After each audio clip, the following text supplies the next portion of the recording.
मेरे प्यारे बच्चों, एक बार फिर आपके सामने हम हाजिर हुए हैं एक नए सब्जेक्ट के साथ जिसका नाम है इरिगेशन इंजीनियरिंग।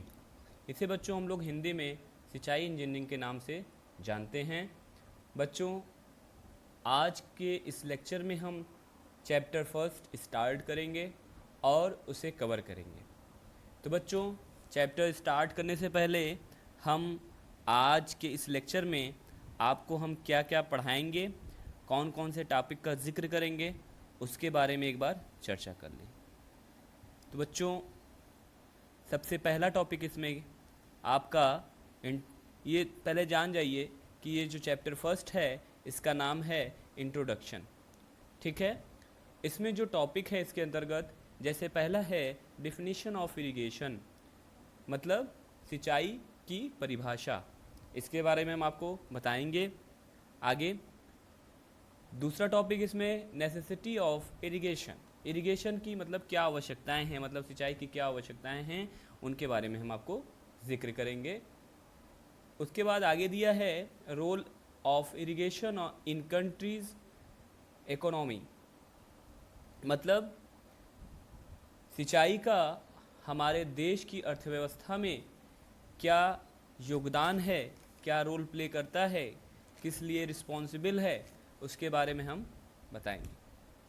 उसके बाद बच्चों आगे अब आपका जो टॉपिक है history of development of India, history of development of irrigation in India, उसके बारे में हम आपको जिक्र करेंगे। इसके बारे में इस चैप्टर में हिस्ट्री, आप जैसा जानते हो कि इतिहास, मतलब सिंचाई, मतलब भारत में सिंचाई जो हुई है उसका इतिहास के बारे में हम लोग जानेंगे। ठीक है, आगे चलेंगे। चौथा टॉपिक है इसका major comma medium and minor irrigation projects of India, मतलब क्या है मेजर, मेजर क्या है, मीडियम क्या है और माइनर क्या है, ये इनके बारे में हम लोग जानेंगे कि मेजर प्रोजेक्ट्स मतलब बड़ी परियोजना। ठीक है। मीडियम इरिगेशन प्रोजेक्ट्स मध्यम सिंचाई परियोजना, माइनर इरिगेशन प्रोजेक्ट्स मतलब छोटी सिंचाई परियोजना के नाम से जानते हैं। तो चलिए बच्चों स्टार्ट करते हैं अपने हम पहले टॉपिक को। इसमें पहले बच्चों जानेंगे हम लोग कि इरिगेशन होता क्या है। ठीक है, क्या होता है, देखिए सिंचाई, आप बच्चों हेडिंग डालेंगे सिंचाई, ब्रैकेट में आप लिखोगे इरिगेशन। ठीक है। क्या होता है, फसलों की अच्छी उपज के लिए कृत्रिम रूप से उनकी आवश्यकता के अनुसार पानी देने की कला व विज्ञान को सिंचाई कहते हैं। ब्रैकेट में आप लिख लीजिएगा इरिगेशन कहते हैं।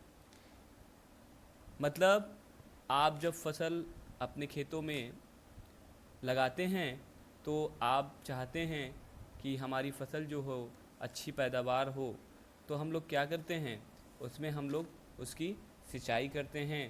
सिंचाई क्या होती है, पानी देने की कला। ठीक है, उसको हम लोग पानी देंगे, हमारी फसल बढ़ेगी, तो जिससे हमारी उपज क्या होगी, अच्छी होगी। ठीक है, बिना पानी के क्या होगी, फसल आपकी सूख जाएगी। तो इसलिए कहा गया है कि कृत्रिम रूप से उनकी आवश्यकता के अनुसार पानी देने की कला व विज्ञान ही क्या कहलाता है, सिंचाई कहलाता है। ठीक है। सिंचाई का संबंध इंजीनियरिंग तथा कृषि दोनों क्षेत्रों से होता है। ठीक है। इरिगेशन का जो संबंध है, जो रिलेशनशिप है, जो रिलेशन है, वह आपके इंजीनियरिंग के फील्ड में भी होता है और कृषि के भी फील्ड में होता है, मतलब एग्रीकल्चर के भी फील्ड में होता है। आगे हम लोग देखेंगे कि सिंचाई इंजीनियरिंग क्या होता है। इसे इंग्लिश में हम लोग इरिगेशन इंजीनियरिंग के नाम से जानते हैं। जब नदियों तथा अन्य जल स्रोतों से पानी निकालकर खेतों तक पहुंचाया जाता है तो यह सिंचाई इंजीनियरिंग कहलाती है। कोई आपसे पूछे बच्चा कि अगर आपसे पूछ ले भाई कौन सब्जेक्ट आप पढ़ रहे हो, तो आप से पूछ ले कि ये सब्जेक्ट का मायने क्या है, मतलब इसका क्या मीनिंग है, सब्जेक्ट के जो नाम है सिंचाई इंजीनियरिंग से आप क्या समझते हो, तो आप उन्हें यही डिफिनेशन बता देना कि जब नदियों तथा अन्य जल स्रोतों से पानी निकालकर खेतों तक पहुंचाया जाता है तो यह सिंचाई इंजीनियरिंग कहलाती है। अगला बच्चा, सिंचाई की आवश्यकता, आप हेडिंग डालोगे। इसे इंग्लिश में हम लोग नेसेसिटी ऑफ इरिगेशन के नाम से जानते हैं, मतलब सिंचाई की क्या आवश्यकता है, इसके बारे में हम देखेंगे। इसके निम्नलिखित आवश्यकताएं इस प्रकार हैं, जैसा कि पहला टॉपिक है वर्षा की अपर्याप्तता। वर्षा की अपर्याप्तता होने के कारण हमें सिंचाई की आवश्यकता पड़ती है। जाहिर सी बात है, वर्षा अगर पर्याप्त रूप से नहीं होगी तो हमें सिंचाई क्या करेंगे, हमें सिंचाई की आवश्यकता होगी। ठीक है, हमने आपको बता दिया है कि सिंचाई क्या होती है, सिंचाई इंजीनियरिंग क्या होती है, हमने उसके बारे में बताया है। ठीक है, दूसरा है टॉपिक इसमें वर्षा का ठीक समय पर न होना, मतलब वर्षा जो है आपका वह ठीक समय पर न होए। जब ठीक समय पर वर्षा नहीं होगी, अगर आपकी कृषि जो है, आपकी खेती जो है, अगर आपकी फसल जो है, अगर आपकी डिपेंड होगी वर्षा पर, तो आप अगर वर्षा नहीं हो पाई ठीक समय पर तो क्या होगी, वर्षा मतलब नहीं हो पाने की वजह से आपकी फसल क्या हो जाएगी, ख़राब हो जाएगी। ठीक है, तो इसलिए सिंचाई की आवश्यकता पड़ती है। तीसरा पॉइंट है अधिक पानी की आवश्यकता वाली नकदी फसलें उगाने के लिए। देखिए, कुछ फसल हमारी नकदी फसल कहलाती है, जिसे हम लोग इंग्लिश में कैश क्रॉप्स कहते हैं। ठीक है, कैश क्रॉप्स कहते हैं।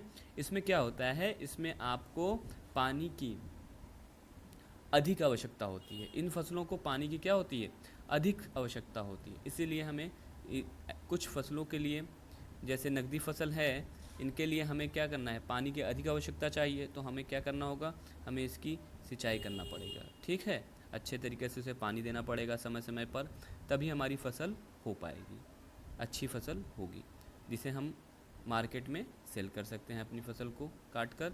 जैसे नकदी फसल में आपका एग्जांपल के तौर पर आपका गन्ना हुआ, जिसे ऊख बोलते हो आप लोग।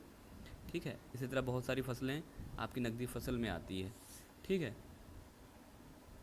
अगला टॉपिक देखेंगे भारत में सिंचाई का इतिहास एवं विकास। देखिए, देखते हैं। भारत व मिस्र है, भारत और मिस्र और चीन पुराने समय से ही लोगों को फसलों की सिंचाई का ज्ञान था। भारतवासी प्राचीन काल से फसलों की सिंचाई करते आ रहे हैं। उस समय जनसंख्या कम होने व आधुनिक सिंचाई विज्ञान और साधन न उपलब्ध होने के कारण लोग अधिकतर वर्षा व बांध पर, मतलब ब्रैकेट में बांध को इंग्लिश में बोलते हैं डैम पर निर्भर रहते थे। वर्षा के पानी को इकट्ठा करने के लिए तालाब व उथले कुएं बनाया करते थे। मतलब जब पानी, मतलब पहले बड़ा अभाव था, मतलब कोई भी आपका साधन उपलब्ध ना होने के कारण, जैसे आजकल आधुनिक साधन उपलब्ध हो गया, आप अच्छी तरीके से अपनी फसलों की सिंचाई कर सकते हैं। बट पहले समय में इतनी उपकरण, इतने इंस्ट्रूमेंट और इतने साधन सिंचाई के नहीं उपलब्ध थे जैसे आज है। आज तो आप आसानी से सिंचाई कर लेते हो अपनी खेतों की, बट पहले बड़ी समस्या हुआ करती थी। तो लोग किस पे डिपेंड रहते थे, लोग वर्षा पर डिपेंड हुआ करते थे, बांधों पर डिपेंड हुआ करते थे। ठीक है, क्या करते थे, वर्षा का पानी को इकट्ठा कर लेते थे, किसमें, तालाब बनाते थे छोटे छोटे, उसमें इकट्ठा कर लेते थे और उन्हीं से उसकी सिंचाई करते थे। उथले कुएँ भी बनाया करते थे। ठीक है, फिर क्या हुआ, धीरे धीरे नहरों आदि का निर्माण करके सिंचाई का कार्य किया जाने लगा। फिर नहर का निर्माण किया गया। ठीक है, पानी का तल नीचे होने की स्थिति में विभिन्न कृत्रिम विधियों द्वारा इन्हें खेतों तक पहुंचाया जाता है। ठीक है, पानी का तल नीचे होने की स्थिति में, देखिए यहाँ पे दो बार लिख दिया गया है। तो आप लोग इस लाइन को, आप लोग जो है इसको काट लीजिएगा, जो पानी का नीचे तल ये स्थिति 2 बार लिख दिए हैं। ठीक है, तो बड़े पैमाने पर नहरों का निर्माण अंग्रेज़ी शासन काल में 19वीं शताब्दी से शुरू हुआ था। ठीक है, इसका मुख्य उद्देश्य क्या था, देश में बार बार पड़ने वाले अकाल काल से क्या करना था, निपटना था। जैसे देश में सूखा पड़ जाता था, ठीक है, सूखा पड़ जाए तो क्या करते थे, बड़े पैमानों पर नहरों का निर्माण किया गया। किस शासनकाल में, अंग्रेज़ों की जब शासन था, उस शासनकाल, अंग्रेज़ी शासनकाल में आपका नहरों का निर्माण किया गया। ठीक है, सन 1817 में पश्चिमी यमुना नगर का निर्माण हुआ। सन फिर सन 1854 में ऊपरी गंगा नहर, पूर्वी यमुना नहर, और इसके बाद सन 1880 में निचली गंगा नहर बनाई गई। इसके बाद सन 1930 में उत्तर प्रदेश में शारदा नहर निकाली गई थी। ठीक है, ये हमारे प्रदेश का है, तो इसे आप लोग जान जाइए कि 1930 कौन सा सन है? 1903। 1903 में क्या था? 1903 में आपका 1930 में शारदा नहर उत्तर प्रदेश में क्या हुई थी? निकाली गई थी। ठीक है। आधुनिक समय सिंचाई कार्यों तथा नहरों के निर्माण के अनुरक्षण के लिए सभी राज्यों में सिंचाई विभाग होता है। देखिए, आज आप देखोगे हर राज्य में सिंचाई विभाग, आपको ज़िलों में सिंचाई विभाग देखने को मिलेगा, जिसे इरिगेशन डिपार्टमेंट बोलते हैं हम लोग। तो आपके सभी राज्यों में मतलब निर्माण, जैसे आपका क्या है, सिंचाई कार्यों तथा नहरों का निर्माण व उनका मेंटेनेंस, अनुरक्षण मतलब क्या होता है? इंग्लिश में मेंटेनेंस कहते हैं। मेंटेनेंस के लिए सभी राज्यों में सिंचाई विभाग होता है। और सिंचाई संबंधी मामले में जो भारत अपना है, ये क्या है? विश्व में अग्रणी देशों में है। देखिए, अग्रणी नहीं होता है, यहाँ गलत हो गया है, ये काट लीजिएगा, अग्रणी होता है। ठीक है, अग्रणी देशों में है। केंद्र में आपका central board of irrigation CBI तथा सेंट्रल वाटर कमीशन CWC नाम की 2 उच्च अधिकार प्राप्त संस्थाएं कार्य कर रही हैं। देखिए, आप जब SSC से बीट करके कंपटीशन बीट करके जाते हो तो आपका CWC में भी सिलेक्शन होता है, CBI में भी सिलेक्शन होता है। ठीक है, ये सब आपका विभाग है सेंट्रल गवर्नमेंट का। ठीक है, जब आप SSC क्रैक करके जाओगे। ठीक है, उसके बाद आगे देखेंगे, तथा प्रत्येक राज्य में अलग से सिंचाई अनुसंधान केंद्र, इरिगेशन रिसर्च स्टेशन स्थापित किए गए। अगला टॉपिक है आपका इरिगेशन प्रोजेक्ट्स ऑफ इंडिया। ठीक है, हमने बताया था भारत में जो सिंचाई परियोजना है वो कौन कौन सी परियोजना स्थापित है, उसके बारे में जानेंगे।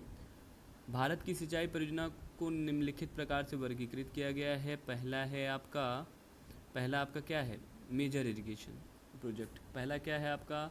मेजर इरिगेशन प्रोजेक्ट, जिसे हिंदी में हम लोग बड़ी सिंचाई परियोजना कहते हैं। दूसरा है आपका मीडियम इरिगेशन प्रोजेक्ट, जिसे हम लोग मध्यम सिंचाई परियोजना के नाम से जानते हैं। तीसरा है आपका माइनर इरिगेशन प्रोजेक्ट, जिसे हम लोग छोटी सिंचाई परियोजना के नाम से जानते हैं। ठीक है, क्या है इसके बारे में देखेंगे।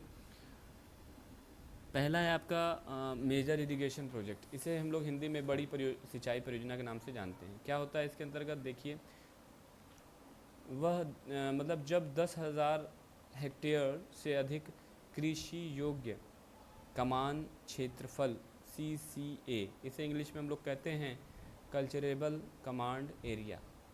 कल्चरेबल कमांड एरिया से सेंस आप ये समझिए कि अगर आपका कोई खेत मसलन हो, तो आपका पूरा खेत नहीं, जिसमें आप खेती कर रहे हैं, मसलन आपका अगर ये इतना बड़ा खेत है, पूरा क्षेत्र है ये इसका खेत का पूरा क्षेत्र है, आप खेती यहीं पे कर रहे हो, यहाँ पर खेती कर रहे हो। ठीक है, यहाँ पे खेती कर रहे हो, तो आप समझिए कि यही इसका जिस भूमि पर खेती की जाती है, खेत का, वह क्या कहलाता है?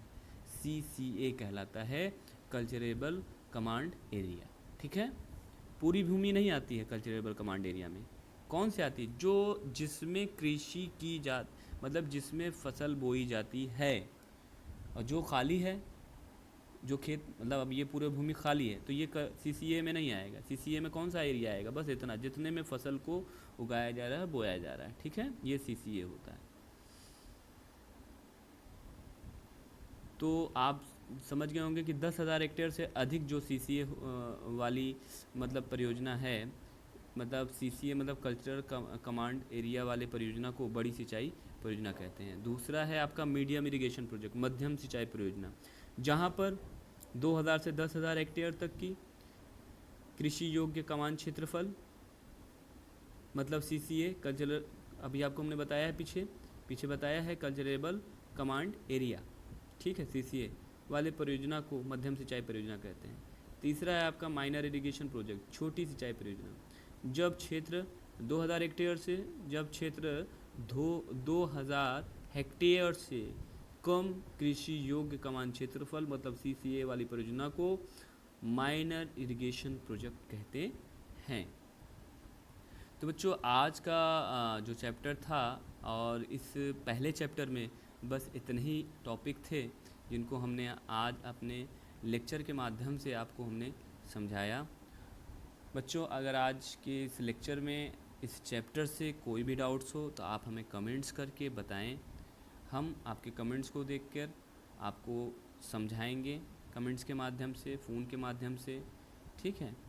तो आप लोग को कोई समस्या हो तो आप हमें ग्रुप में शेयर करें, अपनी समस्याओं को ग्रुप में शेयर करें कि सर मुझे ये नहीं समझ में आया, ठीक है, मैं उसे सॉल्व करूँगा। और आप हमारा फ़ोन नंबर भी है आपके पास, आप कॉल करके भी हमसे पूछ सकते हैं, ठीक है। कोई भी डाउट्स हो आप मुझसे निश्चिंत बेझिझक होकर पूछें, मैं उसे बताऊँगा, ठीक है। और उम्मीद करता हूँ कि आज की जो वीडियो थी, लेक्चर था, अच्छा लगा होगा। Thank you for watching my YouTube channel. धन्यवाद।